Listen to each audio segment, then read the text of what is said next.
أفرأيت الذي كفر بآياتنا وقال لأوتين مالا وولدا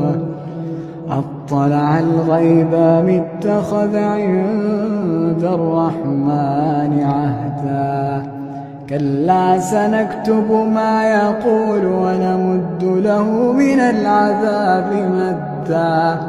ونرثه ما يقول ويأتينا فردا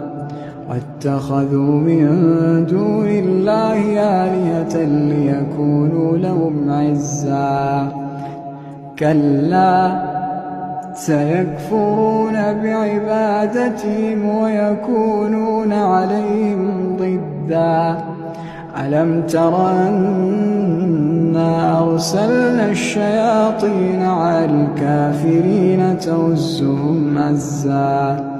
فلا تعجل عليهم إنما نعد لهم عدا يوم نحشر المتقين إلى الرحمن وفدا ونسوق المجرمين إلى جهنم وردا لا يملكون الشفاعة إلا من اتخذ عند الرحمن عهدا وقالوا اتخذ الرحمن ولدا لقد جئتم شيئا إدا تكاد السماوات يتفطرن منه وتنشق الأرض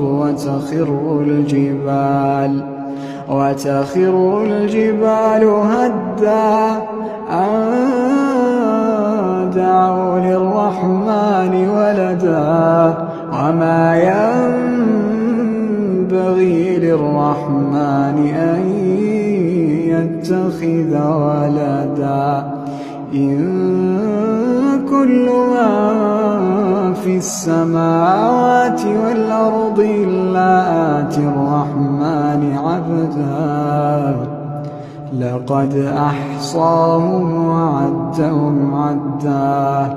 وكلهم آتيه يوم القيامة فردا إن الذين آمنوا وعملوا الصالحات سيجعل لهم الرحمن ودا فإنما يسرناه بلسانك لتبشر به المتقين وتنذر به قوما لدا وكم أهلكنا قبلهم من قرن هل تحس منهم من أحد أو تسمع لهم ركزا